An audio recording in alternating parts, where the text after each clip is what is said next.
guys. Thank you for tuning in to Gloryfall Interactive here on Light Network, a resource for you and your worship team to become better musicians and worship leaders.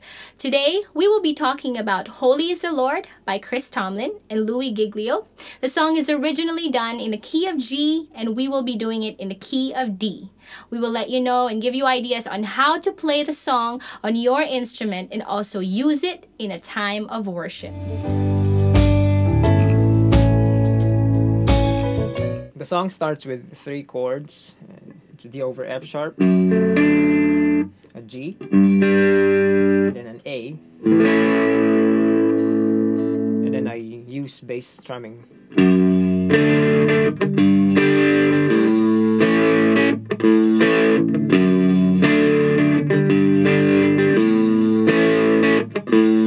It sounds better than strumming the whole thing.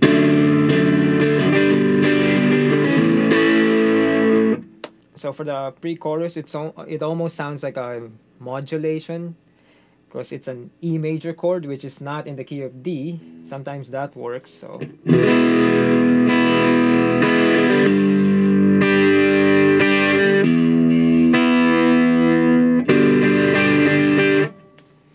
for the bridge, there's another type of adding chords that is not in the key. It sounds like this. D, power chord, and then A over C sharp, still in the key of D, and then now you have a C, and then a G. Okay, so it sounds like this.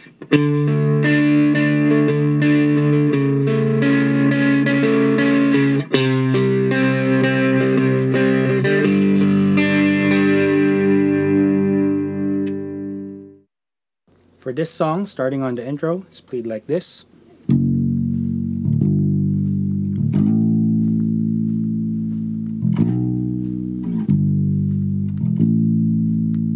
Then going into the verse parts, there's a different approach on this so that it creates a groove.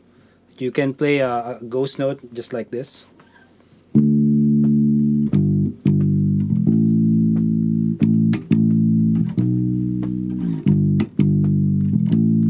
As you can see, before I go to the next chord as a passing note, it's just like a tap or a ghost note. It's really not a note in itself. Going into the pre-chorus, you just play it whole notes. And going into chorus, you can create a build-up or a build by playing the last chord in fourths or eighths.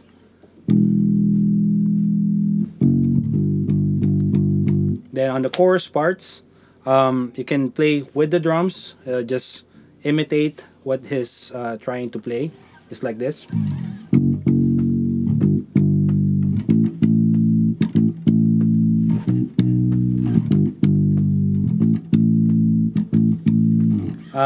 Just remember that with this song, you can create dynamics in your playing by starting with the whole notes and then going to quarters and eighth notes.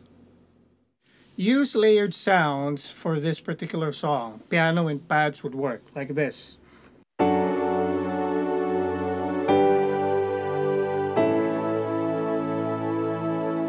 Make sure to keep an eye on your pedal so that you don't get sustained between notes, or else it's going to sound muddy.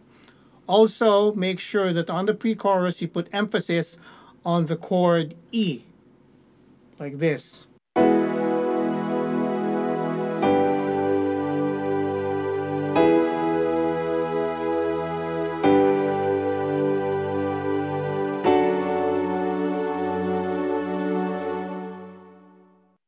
Probably the biggest challenge with this song is tempo.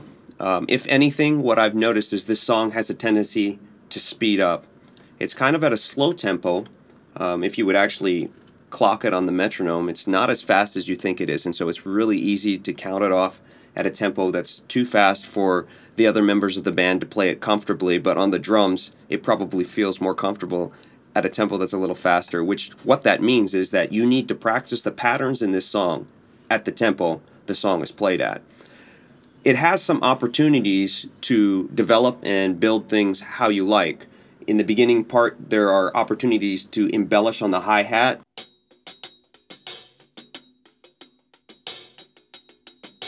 You know, single-handed. Or maybe even put in some cymbals in there with flams or drags. So like,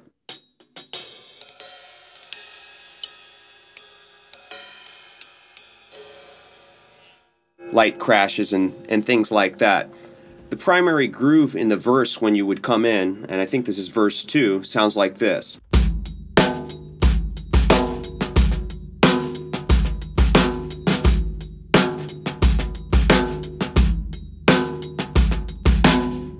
So similar, just make sure that your groove feels tight, that it's all consistent and locked together. And if it isn't, a thing that you can do with it is actually slow it down and check it. And even if you think it's good, it's always good to slow things down and check if it's really what you thought it was. It's kind of like looking at something under the microscope. You get a really clear picture of what's going on. So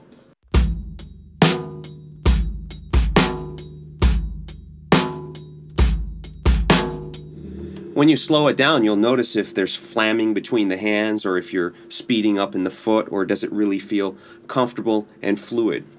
The next part of the song to be aware of is the pre-chorus, and the pre-chorus actually has a 2-bar groove, and if you can get that down, it sounds better. And it goes like this.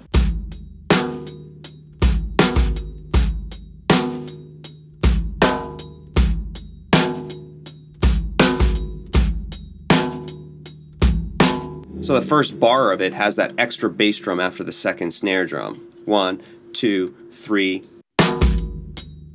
So try to get that in on there and it'll be better.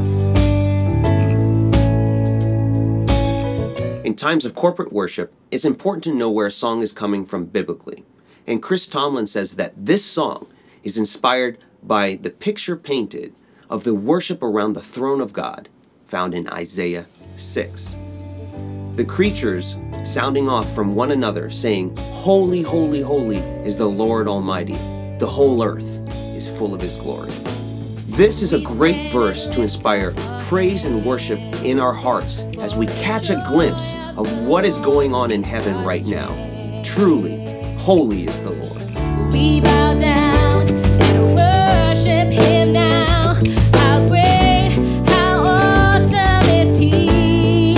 And together we sing. Everyone sing. Holy is the Lord, God Almighty.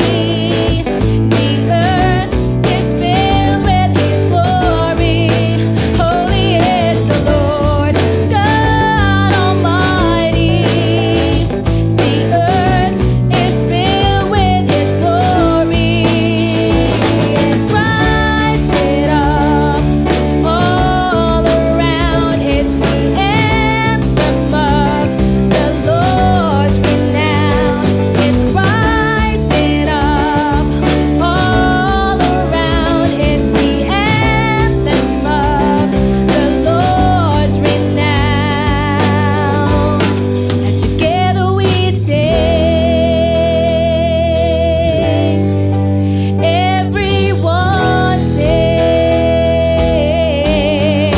Holy is the Lord, God Almighty. The earth is filled with His glory. Holy is the Lord, God Almighty. The earth is filled with. With a little work and practice, you and your worship team can make it to the next level in worship leading. And though we strive for excellence, remember that it is not about performance, it's about worship. Make Gloryfall Interactive your resource for worship leading. You can do this by connecting with us through Facebook, facebook.com/gloryfall. You can request songs, ask us any questions, and we will do our best to answer them for you. Thank you for watching Gloryfall Interactive here on Light Network, working with you for excellence in worship.